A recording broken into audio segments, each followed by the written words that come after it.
Olá, olá pessoal, aqui é o professor Bernardo, continuando com o curso de Fisiologia. Vamos comentar hoje sobre suprarrenais. Então, as suprarrenais, aqui temos a localização dela, como o próprio nome já diz, ficam logo acima dos rins, certo? Temos um par aqui. E aqui foi feito um corte na suprarrenal. Aqui está o rim, né? E aqui a suprarrenal cortada. Então a suprarrenal tem uma porção externa, chamada de córtex, e uma porção mais interna, chamada de medula. Aqui está colocado como adrenal, mas é um outro nome que é dado. Bem, aqui um corte histológico, mostrando a parte mais externa, que está um revestimento. Né? Na zona mais externa do córtex, da adrenal, da suprarrenal, é a zona glomerulosa, onde há a produção de mineralocorticoides, o principal deles é a aldosterona. A zona um pouco mais interna, ainda na parte do córtex, é a zona fasciculata, onde há a produção de glicocorticoides. O principal deles é o cortisol. A parte mais interna do córtex é a zona reticulares, onde há a produção de hormônios sexuais, no caso são andrógenos, hormônios masculinizantes, sendo o principal deles a testosterona. E na parte mais interna, então, a medula da adrenal, são produzidas catecolaminas. O principal mineralocorticoide, como eu mencionei, é a aldosterona. Corticoide, porque é do córtex da suprarrenal, e mineral, porque tem ação sobre minerais ou íons. Então, o aumento da liberação da aldosterona vai fazer o quê? Vai estimular a bomba de sódio e potássio nos túbulos distal e coletor do rim. Isso vai promover um aumento da reabsorção de sódio nos túbulos renais e a excreção de sódio, de potássio, perdão. Potássio vai sair pela urina.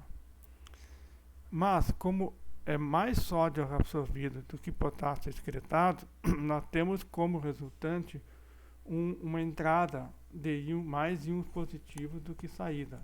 Isso leva a uma reabsorção de cloreto, então, um íon negativo, para compensar.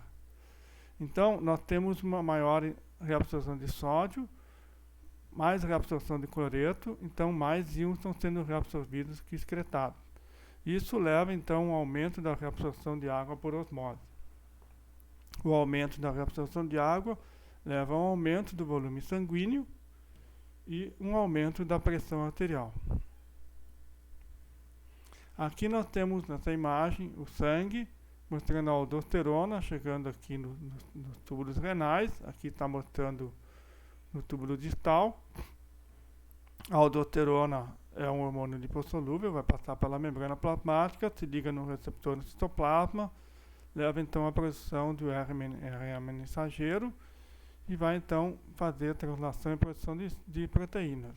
Isso vai levar à produção de novos canais de potássio ou de sódio, que estão aqui na membrana apical. Aqui é o lúmen, onde fica a urina produzida, ou vai proteínas que modulam os canais existentes. Então, por exemplo, aqui vai formar novas bombas de sódio e potássio, ou pode acelerar a atividade das que já existem. Então, aqui nós temos potássio, sai do sangue e vai em direção à urina, e o sódio é reabsorvido. Não está mostrando aqui a reabsorção de cloreto e de água. Como é que é regulada a secreção da aldosterona? Não existe um outro hormônio, em princípio, que na adenopófito ou algo assim que regule a aldosterona. A aldosterona é regulada pelos níveis de potássio sanguíneo. Aumenta o potássio sanguíneo, aumenta a liberação da aldosterona pelo córtex da suprarrenal, aumenta a excreção de potássio, como nós já vimos, vai diminuir o potássio sanguíneo, então diminui a aldosterona proporcionalmente. Uma outra possibilidade é uma redução do fluxo sanguíneo renal, que vai ocorrer quando a pressão sanguínea é baixa, vai levar à liberação de uma enzima chamada renina, pelo rim mesmo, e haverá aumento da produção do hormônio chamado angiotensina 2. Vamos ver com mais detalhe na parte do sistema renal. Aumenta então a pressão arterial e a liberação da aldosterona, ou seja, um baixo fluxo sanguíneo leva ao aumento da aldosterona. Na parte dos glicocorticoides, glico que tem a ver com glicose, corticoides do córtex. O principal deles é o cortisol. Uma das ações do cortisol é que tem ação anti-inflamatória e imunossupressora. Então, vocês devem saber que existem vários anti-inflamatórios que são chamados de corticoides, por causa disso, corticoides que nem cortisol, ação semelhante à do cortisol. Faz o quê? Diminui a produção de linfócitos, interleucinas e células T. O cortisol, ele é considerado um hormônio relacionado com estresse. Então, é uma medida de como ver se a pessoa ou o animal está estressado é medir o cortisol plasmático. Então, aqui temos um exemplo. Se o cortisol ficar alto por um longo tempo, se a pessoa fica estressada por um longo tempo, o cortisol tem como um dos efeitos aumentar a glicemia, o nível de glicose no sangue. E aumenta o apetite. Tá? Então, com o aumento da glicemia, vocês viram na aula de pâncreas, há um aumento da liberação de insulina, que estimula a entrada de glicose nas células adiposas, dá uma tendência a pessoa a engordar. Tá? Se houver liberação por um longo tempo, não por um curto período. A maioria das situações de estresse são rápidas. Né? A pessoa tem uma situação de estresse, libera cortisol, aumenta a glicemia, mas depois volta ao normal.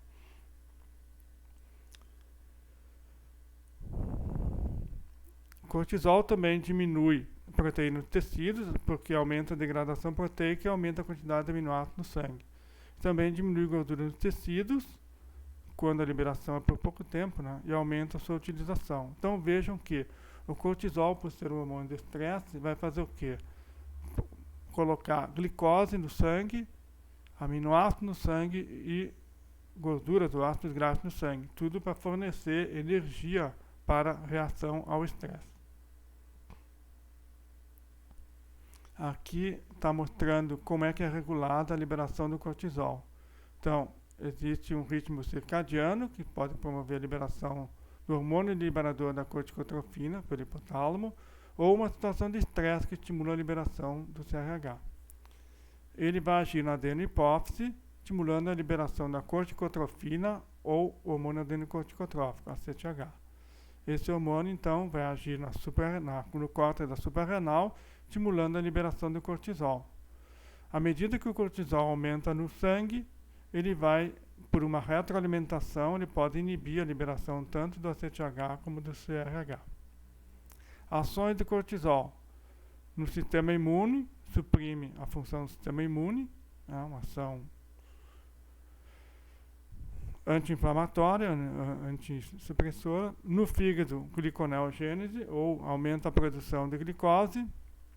No músculo, catabolismo da proteína para liberação de aminoácidos para o sangue. Tecido adiposo, lipólise para liberação de gorduras ou ácidos graxos no sangue. Estímulos adicionais para a liberação de cortisol e hipoglicemia, já que o cortisol aumenta a liberação de glicose, e um exercício intenso. Outros hormônios liberados pelo córtex suprarrenal são os andrógenos, de fato promovem então caracteres sexuais secundários masculinos. Vai ser visto com mais detalhe na aula sobre essa parte de reprodução. Alterações na secreção do córtex suprarrenal. Uma pode ser hipossecreção, doença de Addison, por destruição do córtex por tuberculose ou doença autoimune. Se não tratado, há uma morte por uma redução da liberação da aldosterona, porque diminui a reabsorção de sódio. Então, a pessoa, pela perda de sódio, baixa da pressão, pode morrer.